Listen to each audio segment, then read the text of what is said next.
Okay, good afternoon, everyone. I know it's 4 something, so probably we'll try to make this as short as possible. I know everybody is going to put your car out on the road, okay, before 5. But so we'll start now.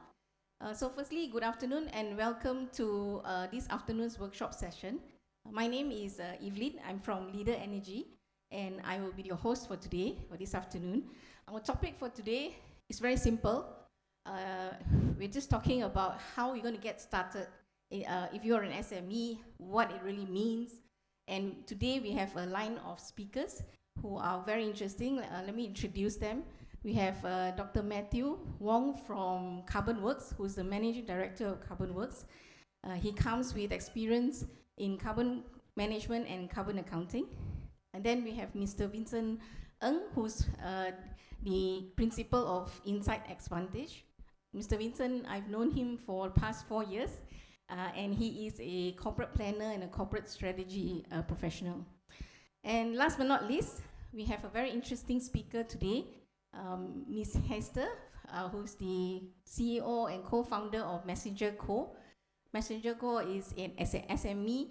She will be sharing insights as to what are the challenges and how, as an SME, how they have embarked on the ESG journey. Right? Okay, now before we start, I'd like some help from all of you. If you can whip out your handphone, just a quick poll on 2 questions that we would like to gauge from the audience. First question would be, which stage of the ESG journey that best relates to your organization? Yeah, I'll just give you a minute, and then we'll go on to the second question after that. Okay, if everyone's logged in, then Farah will share the results.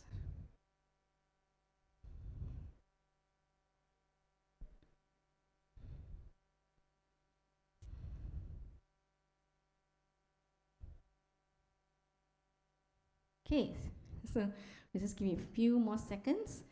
Looks like a lot of us are getting started, or we are in the early stage, and some of us are in the mid stage, so that's good. Unfortunately, none of us are in advanced, but I guess this is a continuous improvement journey.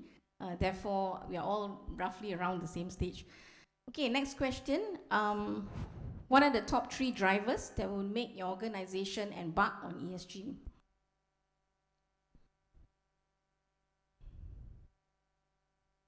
There's a whole list of drivers here. Ooh, but looks like we have quite a consensus here. Looks like a suite of drivers that actually can make you embark on ESG. But the longest one, the tallest one here we see is the long-term sustainability. That's good. So a lot of us are looking at how we can make the business sustainable in the long term. Second would be access to new market. Yes, you would have more access to a new customer base. And we also have a balance of market demand, business reputation, as well as positive impact. Right? That's good. Okay, let's get started then. Before we embark, just give me a few seconds to talk about my company. Not everyone knows us, so I think it's a good opportunity for me to explain. So Leader Energy Holdings Berhad, we are actually a independent power producer. We've been in the business for over 28 years, and we are primarily focused on renewable energy in terms of large-scale solar, hydro, wind, as well as rooftop solar solutions. We are operating in 7 countries around the Southeast Asia. In 2018, we made a very conscious decision not to invest in any more non-RE assets, and therefore the company is now geared towards primarily on renewable energy.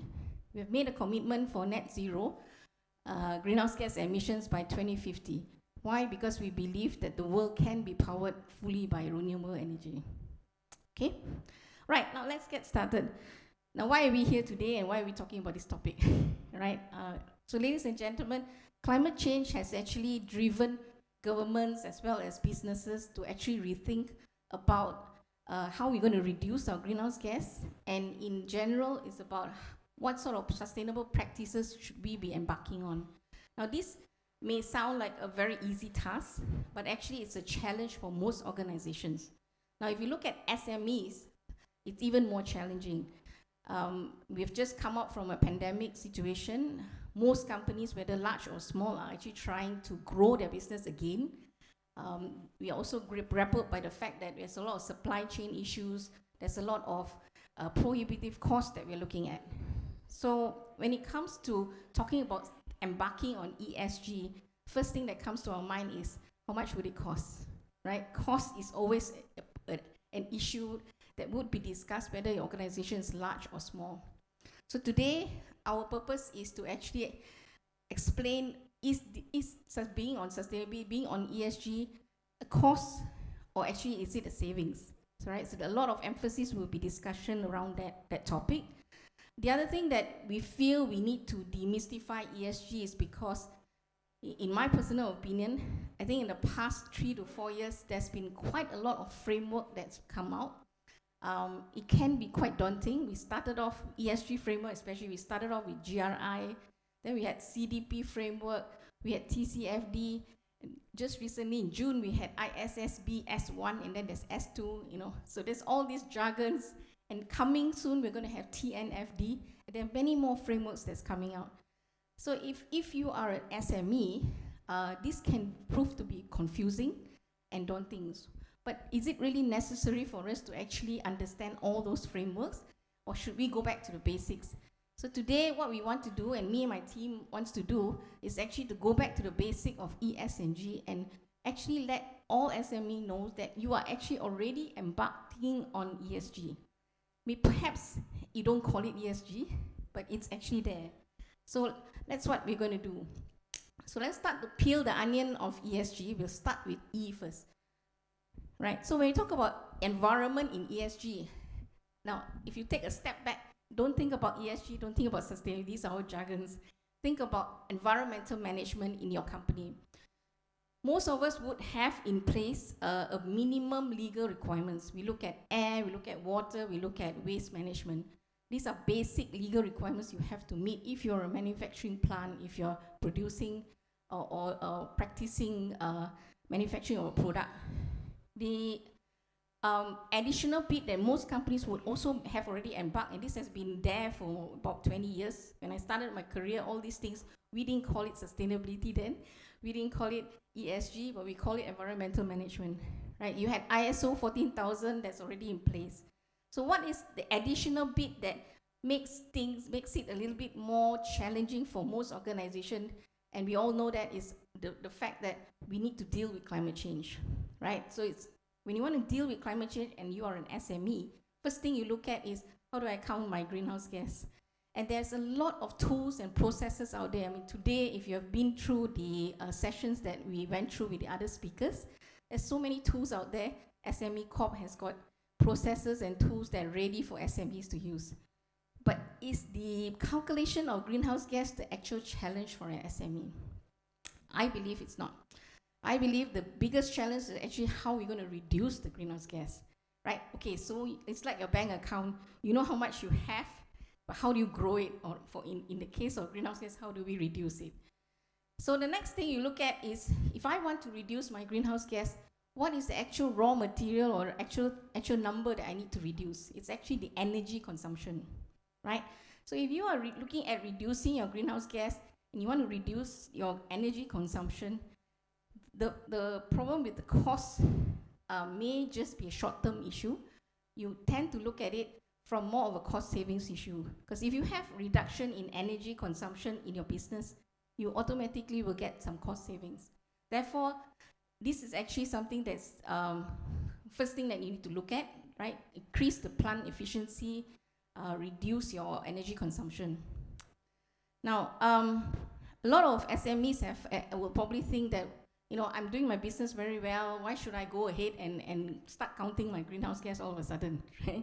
Now, a lot of SMEs actually are supply chain to large organizations. And today, as we speak, most of the large organizations are being pressed by investors to identify their Scope 3 emissions. Scope 3 emissions are the indirect emissions, mostly by our supply chain.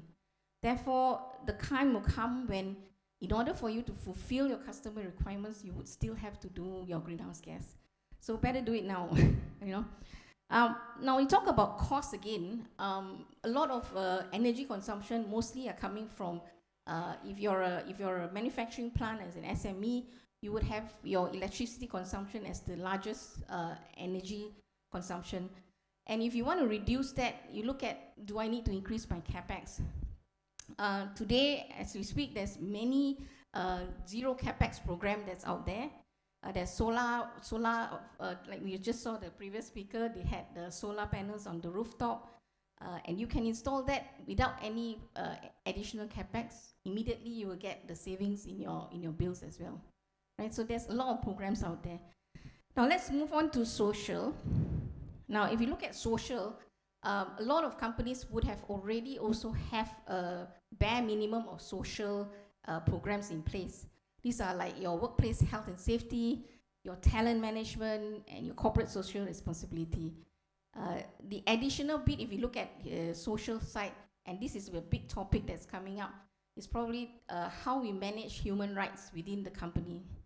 Now, human rights management is a very tricky business, because depending on where you operate, something that's seen as normal in Asia could be seen as a human rights violation by the Westerners, right? Nevertheless, we need to make sure that our operations do not have labor issues with regards to bonded labor, child labor. You don't pay your wages as per what is required. And human rights violation is currently becoming a more and more important issue, especially in the supply chain. So when the SMEs form major part of the large organizations as supply chain, and therefore this becomes something that we need to look at. Yeah. Now, if we are able to manage our social concerns well, naturally you will get employee engagement. There will be brand awareness, and this will then elevate your business as well. So moving on to the G part, the governance. In the governance is as simple as, if you want to make sure you have sustainable profits, you need to eradicate corruption and bribery. So you need to put in place compliance and business ethics, policies, programs in place. And the additional bit, which probably is a lot more of a challenge to most SMEs, is also to ensure that their supply chain is also on ESG track.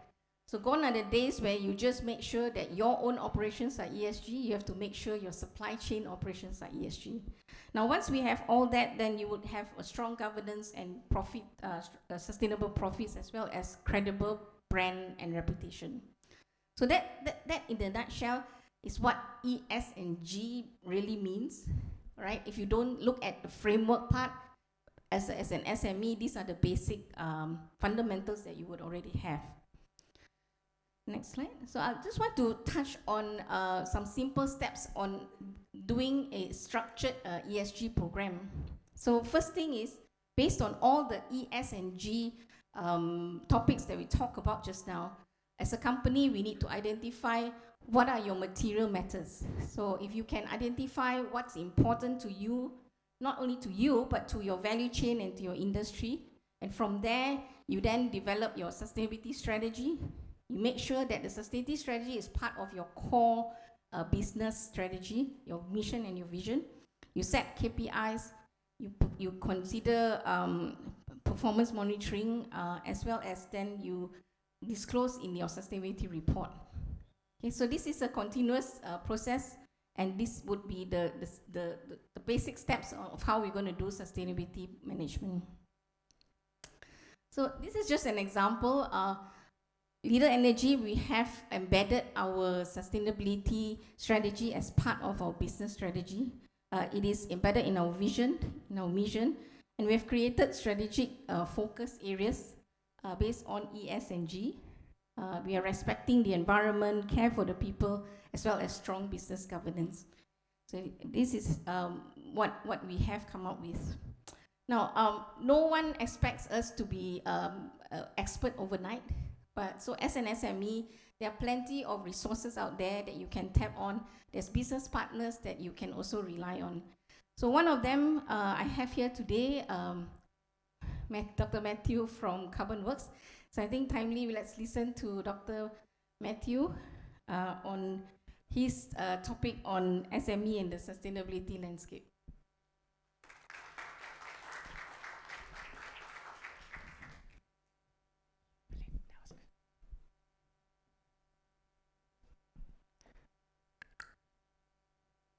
Thank you, Evelyn, for that. Really appreciate you for giving us a comprehensive view on what ESG is. I think that really covers the fundamental of what we're building up today, which leads into this topic about how SMEs are going to embrace ESG in the Malaysia context. My name is Matthew. You can call me Matt. I'm the Managing Director of Carbonworks.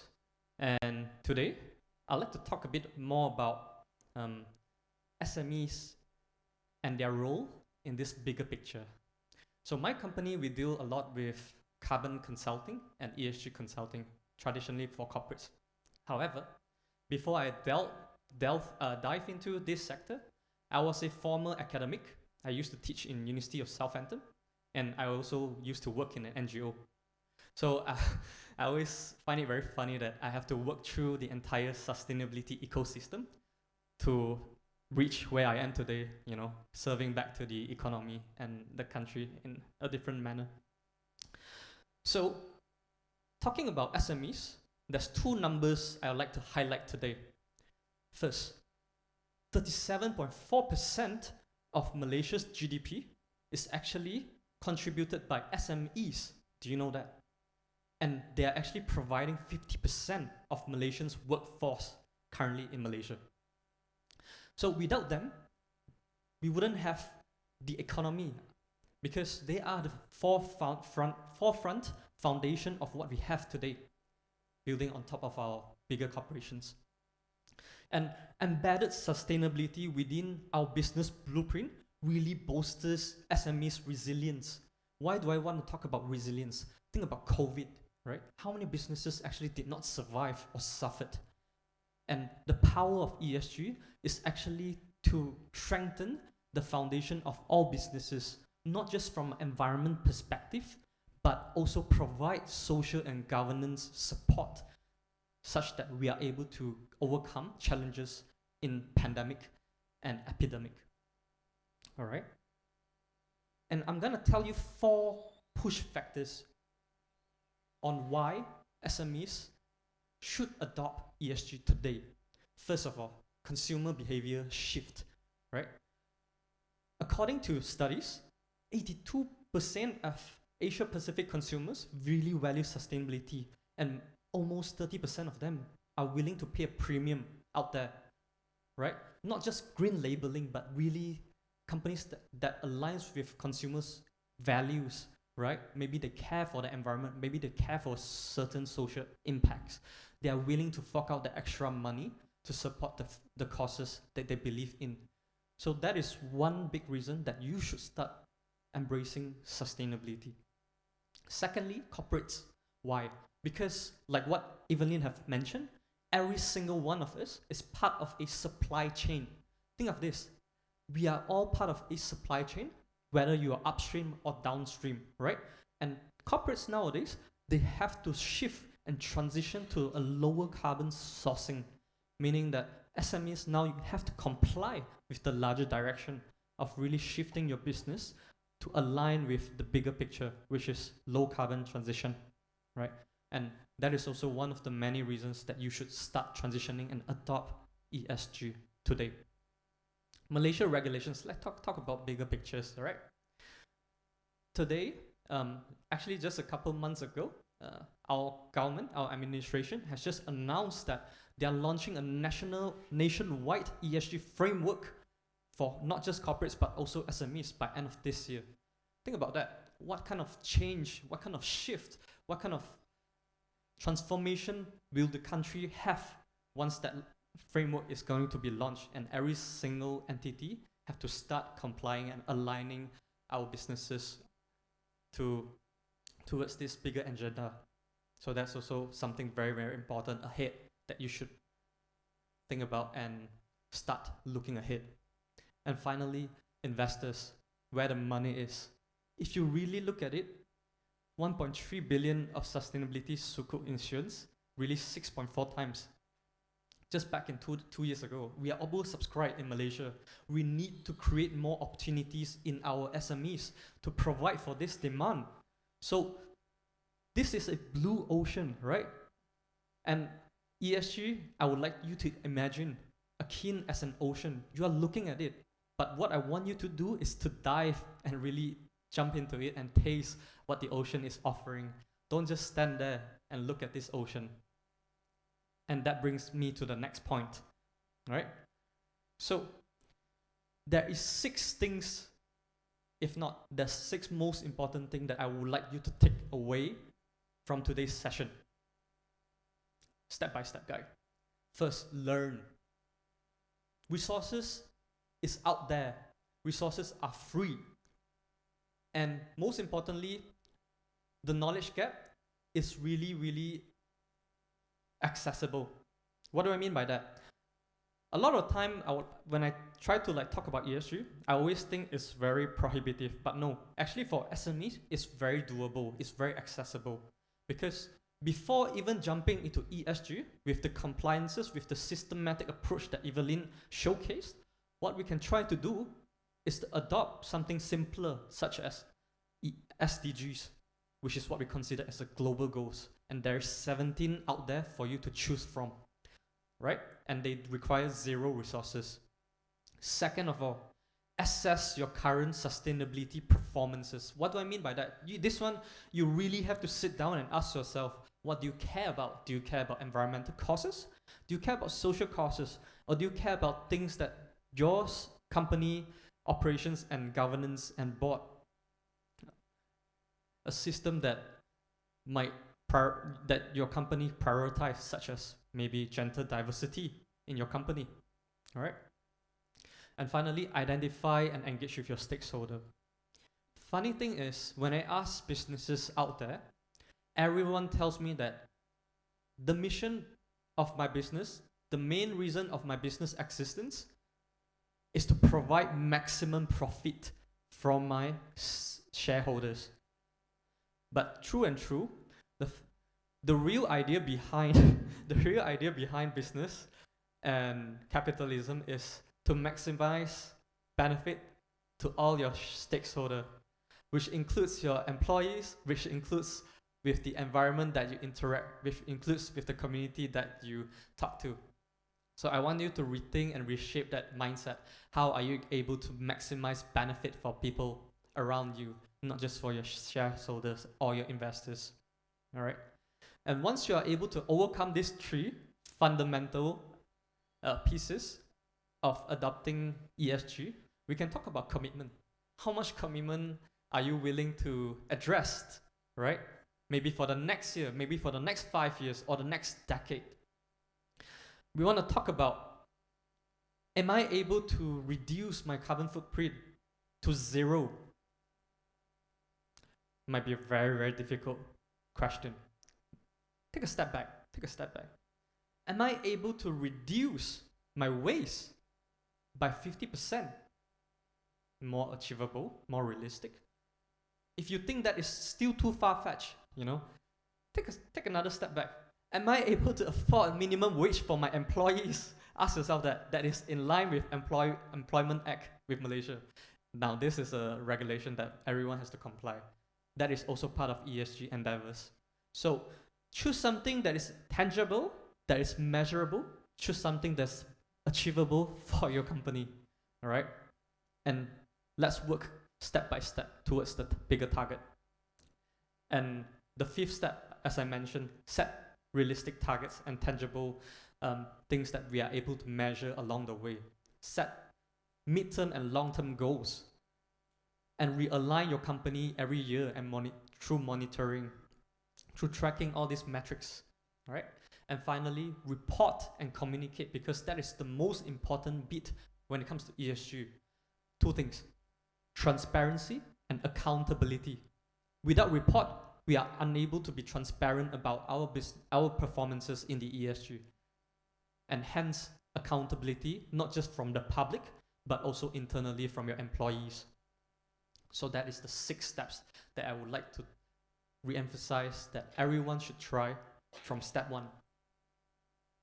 So, before ending my session, I would like to share a question that was very, very difficult asked to me last week. So I had an interview with BFM talking about ESG in SMEs. They asked me a very, very difficult question. And I would like to ask that back to you guys. How do you envision sustainability or ESG in Malaysia for the next 100 years? Think about that. 100 years. But that is what exactly sustainability is. If we are able to practice sustainability individually and reflect it into our businesses, let's not just talk about 100 years, 200 years, 1,000 years. That is what real sustainability is about, right? I envision ESG not to be a separate considerations as compared to your business operations, but an integrated entity into the fabric of every single business operation. Businesses will no longer be lauded for practicing ESG, but rather it will be a norm. That's how we should shift our mindsets towards ESG. Because we did not inherit Earth from our ancestors. We borrow it from our children. All right? And sustainability is no longer about doing less damages, but it's about doing more good. My name is Matthew. Thank you very much. Thank you, Dr. Matthew, for the very insightful, I think the 6 steps to SME framework is something we can look upon. Now let's change the conversation a bit. We've been talking about ESG more of a risk, and now we would like to have a bit of discussion and turn the conversation around to become ESG is more of a business opportunity. We have like to invite Mr. Vincent Ng from Inside Xvantage to share his insight. Over to you. Thank you, Evelyn. Good afternoon, everybody. Good to see you. I think you heard a lot of good points from my colleagues. And, we also heard from other speakers, we talk about, when we think about businesses thinking about ESG, most of them think about cost, the compliance. They think about stakeholder expectation, or should I say stakeholder pressure, right? But here I'm going to talk about another aspect of ESG, the aspect of business opportunities, right? So this is another angle to look at ESG. But before that, let me say a few words about myself and my company. My background is in corporate strategy, finance, and investment, right? I have also been involved in ESG implementation over the last few years. Right now, I'm the principal of Xvantage, a training and consultancy firm, and our mission is to help companies to go forward to a more sustainable world. And this includes things like integrating sustainability strategy into corporate strategy, exactly like what Dr. Matthew just talked about. We talk about identifying risks and opportunities, sustainability reporting, as well as sustainable financing. Okay, I'm going to cover some very basic ground, but I think we need to just reframe it very carefully. I think we talked about other people saying this as well. But we want to understand where we are now. I think we need to step back and think about where we are now. And I want you to look at this picture and imagine with me that all companies are like cars on a journey driving down the highway, right? Do we go straight and this is the business as usual highway, the one that you've been traveling on even before COVID? Or do we take the exit on the left into that an unfamiliar road that you've never been? The business as usual highway, it looks straight, it's very wide, it looks smooth. But where does it take us? Have a look at this headline. We've just had the hottest month ever in history. And it's not going to get better. Yeah, it's going to get much worse, much faster than we expected. And this is the business as usual as we know it. And businesses are already feeling the impact. It's not in the future, it's now. And just imagine, okay, I want to put picture, imagine that your end customers are going through hardship like this every single year or even more often. How does that affect the economy? How does it affect the demand for your products and your business? And another angle is looking at it from societal aspect. We're stuck in a middle income trap. To make it worse, the gap between the haves and have-nots is growing wider. And instead of an expanding middle class, it seems that the opposite is happening. The middle class is complaining, we're shrinking. And in the business as usual world, we also see that companies are caught in the red ocean of cutthroat competition, declining margins. On the other hand, the sustainability agenda opens up blue oceans. That's what Dr. Matthew said. And so that's where the money is going as well. You have to realize that. And for example, in countries that have implemented Build Back Better energy transition plans, they're already seeing benefits to their economy. And the Malaysian government sees this potential too. You've heard about it from our ministers and deputy ministers yesterday, that this is where they want you to go.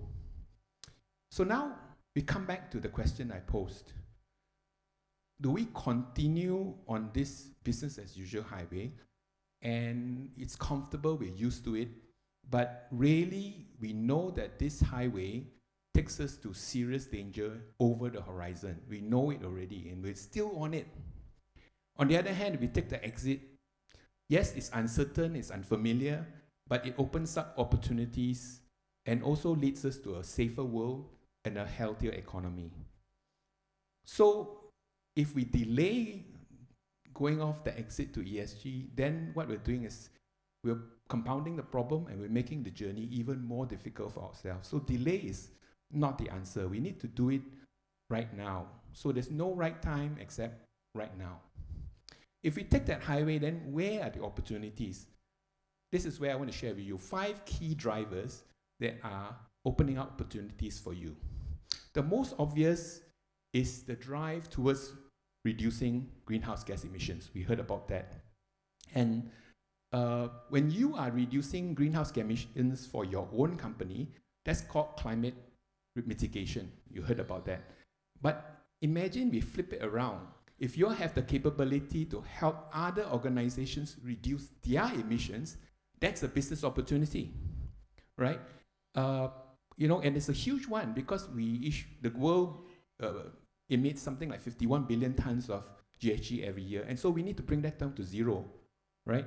Secondly, every industry is your potential market because from this pie chart, you can see that virtually every industry will be involved in emitting GHGs. The energy transition is already underway, the transition to a lower carbon economy. And we talk about renewable energy, electric vehicles. That's just the beginning. There's more to come, more opportunities. Secondly, the world is getting hotter, storms are getting worse, more frequent, sea levels are rising. You know that already. But now, the world needs to take action to limit the harm and the damage from those new conditions. For example, there's need to strengthen the infrastructure to prevent flooding or to protect against flooding. There's asset-based, nature-based solutions to protect our coastlines. And we also need to look at things like getting new varieties of crops that are more resilient to very extreme weather conditions. So these are opportunities because if you can help the government or other companies solve their adaptation problems, it's a business opportunity or it's a market for you. The current economic model that we have is not sustainable. We know take, make, or waste is just not going to get us anywhere. So now let's talk about the 5 R's, and you know about the circular economy. So this is where we're going, and there's opportunities in each of the R's as well. And according to Accenture, there is potential increase in economic output by $4.5 trillion by 2030. That's 11 times Malaysia's GDP. we talk about changing attitudes, right? Values are different, especially among the younger generation. They expect companies to prioritize social justice and climate change. And having said that, they also are prepared to fork out from their own wallets to pay a premium for sustainable products. So what products can you offer to these customers? These are new things. Finally, as technology, sustainability agenda is driving a huge amount of R&D, technology and innovation, and these in turn are creating new markets and disrupting existing markets. We can see it in the energy storage. We used to talk about AAA batteries. Now we're talking about huge batteries, the size of houses or even buildings, right? And we talk about serving the underserved with new kind of inventions, having very unique business models. Whether they work or not, I don't know. And new ecosystems that never existed before. So these are actually things that you want to open your eyes to and have the ability, even as SME, you can be part of these value chains to tap these opportunities. So in closing, let's go back to my analogy of the highway, right? So we know that I said that we need to change if we want to exit that highway because we're so used to doing the things that we do. But actually, both roads lead to change. The difference is that if we take the exit to the ESG journey, then we are more in control of the change and the outcomes, and there are opportunities we can tap. On the other hand, we stay where we're going, we say we do this later when we can afford it, we do it later when we have other priorities, then what's happening? We're compounding the problem. And we're going to a place where there will be change, but the change will be outside our control. We will be at the mercy of nature, right? So I recall the saying used to be that change or be changed. That saying is very relevant to this problem. So I think to sum up, there are opportunities out there. You need to embrace the change and grab those opportunities. Thank you very much. Pass it back to Evelyn. Thank you, Vincent. Okay, following off what Vincent just mentioned about change and innovation. So ESG in general will create business opportunities. In fact, there's been studies that shown that ESG can create more innovative products and become new revenues. So let's timely to hear from Ms. Heaster from MessengerCo about her success story of implementing ESG at an SME. Please welcome.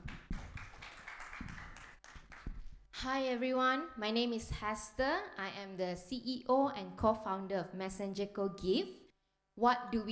We send fun, happy, curated gifts to our business, to our clients, so to be sent to their stakeholders like their staff, clients, and influencers.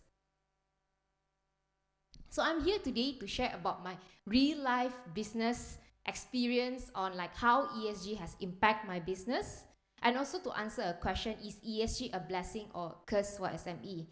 For the first few questions, as a small business owner, the first questions that I have is, what is ESG? How does ESG impact my business?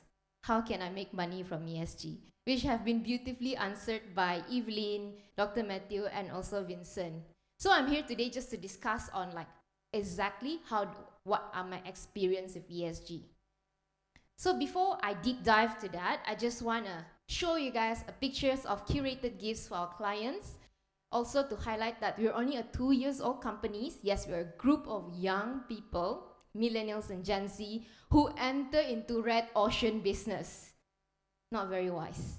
But we stumble into a blue ocean business by accident. And Vincent was right, but our opportunities that we found are slightly different. And the photos that I show you here today is something that can be found inside. It's deeper, it's more than what you see.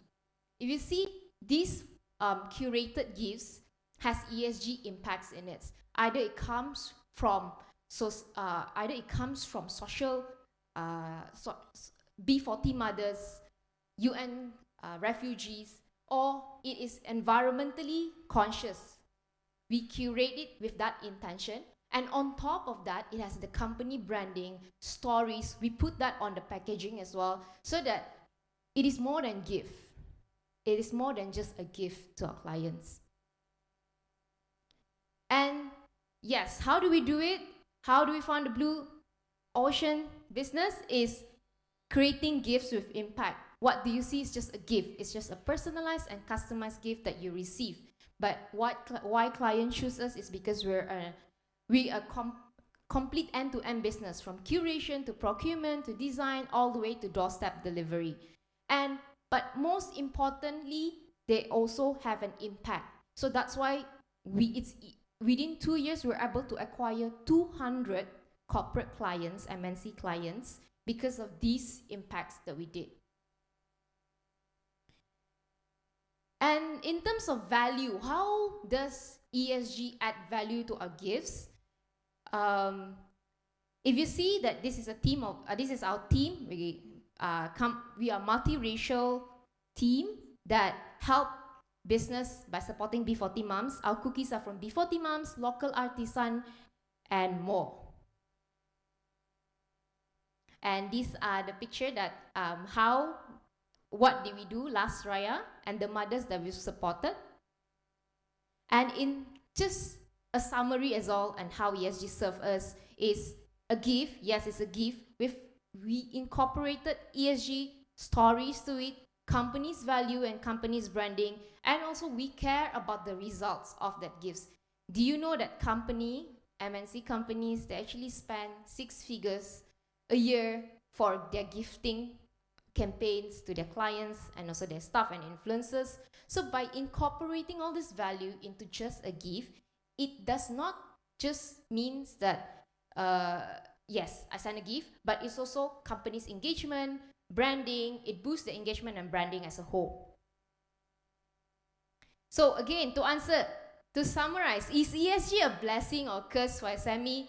I believe that if you're SME business owner, you can think how can you leverage on ESG initiative.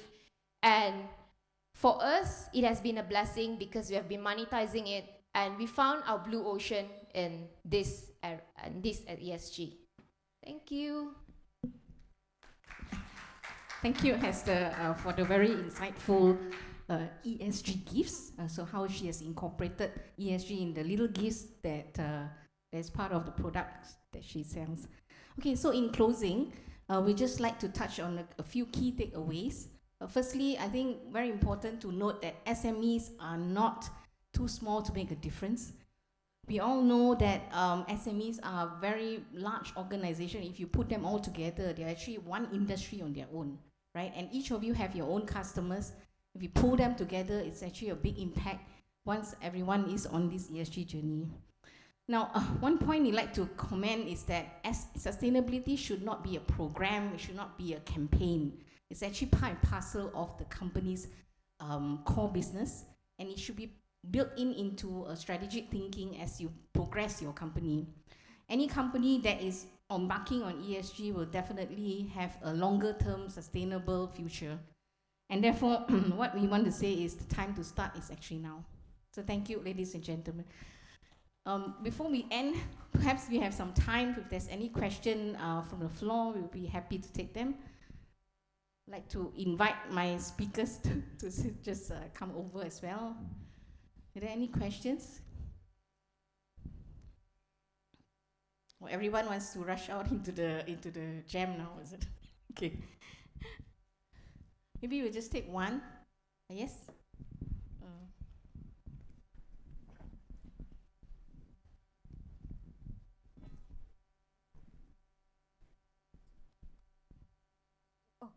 Yeah. Okay. All right. Thank you. My name is Robin, and thank you to all the speakers for your excellent experience starting the journey for ESG. Now, I have a very simple question, and I come from a regulator. So we have a very, we had a big responsibility to get this SME to start their journey. When I'm talking, because we have large number of companies under us. Now, my simple question to you is, what was the push button which actually, I wouldn't say force you or whatever, but where you start your journey on ESG? Any of you all? Okay, I'll start first. As a SME, honestly, it's not a very pressing issue. First thing first for us is to make money and survival. But why we suddenly move into ESG is because there's a demand to it. When we tender our quotation, then they will give MNC companies who are impacted with ESG compliance, they given the, like what Dr. Matthew has mentioned, the supplier is impacted, they ask us to report how sustainable our gifts are, and that's what caused us to jump to it, and we have double or triple our business revenue ever since. I think for Leader Energy at least, we are a company that was actually private, and we are going to hopefully be a public listed company very soon. Therefore, as you know, there are investors, we have financial institutions that actually demand that we have a structured ESG program. On top of that, we also feel that our business itself, which is in a renewable business, is already helping with the green energy transition. Therefore, it is imperative that we walk the talk as well. So it helps us in our conversation starter. You can't expect someone to buy a solar panel and then you yourself are not ESG compliant as well. Okay, for me, it's a personal journey. I used to work for a big company. In fact, the last company I was it's a huge multinational. And it was in that company that I learned about the impacts of ESG. I mean, because we never really thought about it. I've been doing corporate strategy for many years, and we subscribe to the old philosophy of, do what your shareholder tells you, But I think it was a mindset change, but I don't know how we can translate to everyone, because I think the strategy have to be different. Not everybody will respond to the same stimulus, right? But I know that a lot of business owners are motivated by money, So I think that has to be whether you use that as a starter or whatever, it has to be in the conversation. You cannot run away from it, You cannot pretend that, so they are so altruistic that they will do it, So I would say that we have to deal with the elephant in the room, which is money. And I think that's where government can come in, because we need a carrot and stick approach. So, but we need to be coordinated. What's happening in the government sometimes is we put the stick in, and then the carrot comes like in a different ministry and a different department, and nobody associates the two together. So there has to be a more coordinated approach. For example, if you're going to remove subsidies, would it be nice to say that these subsidies are going into ESG or renewable energy, and the same companies who lose the subsidies can now move to where you want them to go and benefit from the same subsidies there. That way, we are actually moving people across, And if we don't do it in a connected way, I think that's where the problem is, because governments, they just announce, and not that they intend to, because it's run by different ministries, so they don't coordinate. But I see some improvement in the last, the announcements in the last few weeks, and I think we have to do better to communicate the stick and carrot that goes together. That's my thought. Let's just share. Maybe I would also like to chime in a bit. Thank you, my esteemed panelists, for sharing, a very practical approach of why they started their journeys. For me, I would say that it's more of a personal endeavor. It's more philosophical. Steve Jobs once says that you cannot connect the dots looking forward. You can only connect the dots looking backwards. For me, it was exactly that. My experience in academia, in the NGOs, in consulting, has taught me one thing. Doing ESG is not because there is an opportunity, but it really aligns with my personal values. And I care about sustainability. I care about I care about environment, and it's very important to me to do something that aligns closely to what I believe in, which is, sustainability. I wouldn't even say ESG, because ESG to me is a tool that empowers people to practice sustainability, and we need to learn how to be sustainable as an individual before we reflect it into our businesses. That's how I always approach sustainability and ESG. That's the most important part every single person needs to know. It's about being conscious, it's about being aware about your surrounding, your practices, and what you care about as a human being. Yeah, that's my opinion. Thank you. Yeah, hi, Chai from SME Corp Malaysia. It's very glad to hear from Doctor. I think the current generation definitely pay more attention to this sustainability, and ESG is I think it's a good way forward for everyone actually.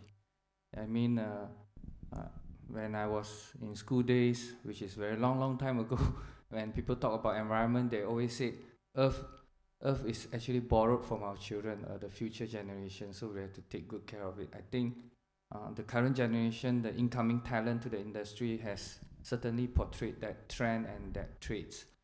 So actually my question is more on the governance, the ESG. I think environment, a lot of us already have quite a bit of exposure, and social people usually can connect it to CSR and come to the governance. I think just now one of the esteemed panel talking about doing business is just not about profit taking, right?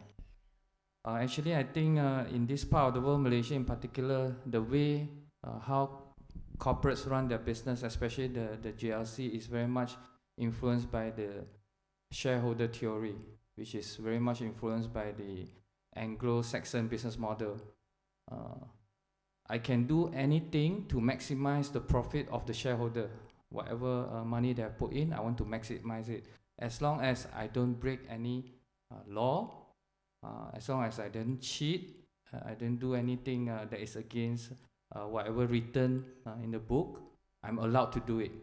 That is the American Anglo-Saxon business model, where we call it the shareholder theory. But here, this part of the world, I think we're starting to see that we have these stakeholder theories, wherein when you do business, you need to be fair to your employee as well. You need to be fair to the society around you, and also you need to be fair to your customer, which is the stakeholder theory. So I would like to seek the panel's opinion on this. Thank you. Yeah, I'll just take that. I think you have hit the nail on the head. We used to be able to talk about shareholders, right? They were the gods then, okay? But nowadays, the word shareholder is changed with just one alphabet, from the H to the T. I think businesses today realize that it's not just about pleasing the shareholders. If you are a company and you do not have the right talent, you will not be able to run your business. Now, to attract a talent these days, as what you clearly point out, I mean, I have a son as well, and I've got nephews. They have told me that they refuse to work for companies that are impacting the environment. And this is real life conversation over dinner, okay? Not something that I asked them. They've even told me that do not want to join oil and gas company. They do not want to join companies that are not going to bring value to the environment. So it is very true. The new talent of today, or the workforce of the future, is looking for companies that run with a purpose. And what better purpose than, I mean, it's not just about ESG, not just about climate, but it's also about, are you giving back to society? Are you a good corporate citizen? These are very key things, and they do not look at just our compensation and benefits anymore. So you're very right on that. Therefore, employees is another very big category that we have to take care of. Apart from the fact that human rights, as I mentioned, is becoming more and more prevalent, especially in this part of the world. The Westerners seem to think that whatever we do seems to have human rights violation. So it is more important for us, whether the company is big or small, to demonstrate that we have due diligence in terms of human rights, not just our own operations, but our suppliers. So the third stakeholder that we look at now become your suppliers. In the past, suppliers used to be, you're not the god, so the other way around, right? So you are the god, the supplier is at your mercy. Gone are those days. Most of the time, you want the suppliers to actually work with you. So it's more of a collaboration these days. And when you have ESG as part of your main principle of doing that, you definitely take into consideration the supplier's aspect as well. So that brings back the best of every stakeholder, and that gives you that stakeholder value that you talked about. So yeah, I mean, that's my view.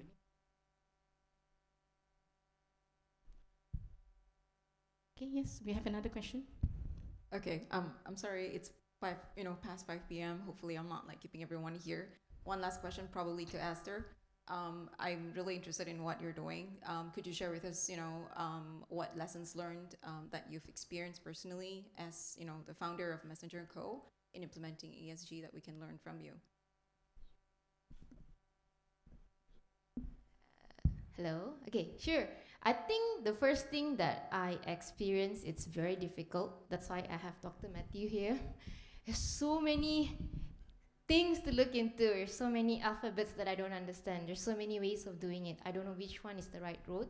But again, how do we do it is for environmental part, we have Dr. Matthew looking after us, leading us the way in terms of how do we do it.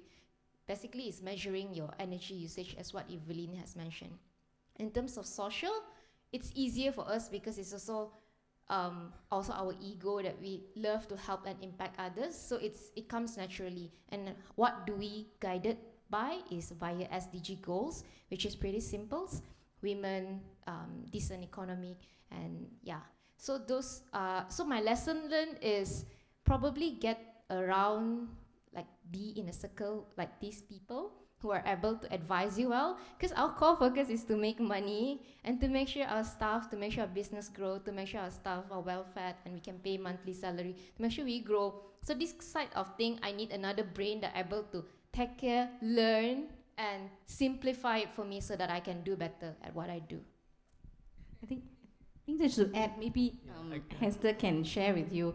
So how much money did you make in 2 years? Because she told me that, and I just fell off my seat. Fair to say, we make 1 million just within 1 year, and we double it, more than double the next year because of our initiative.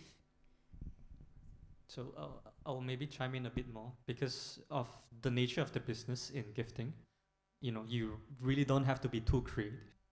A lot of things are very common, and it's really common sense, like sustainability packaging, ethical sourcing, low carbon transportation, right? These are the things that you can immediately do and shift, and businesses are willing to pay the extra premium just because they believe in the cost, they believe the impact they are creating.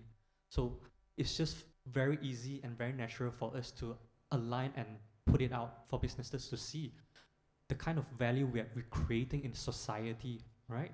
By purchasing our gifts, right? So another thing I would like to also address, very good questions. I work very closely with smaller businesses in Malaysia. 2 things that they always struggle. First, knowledge gap.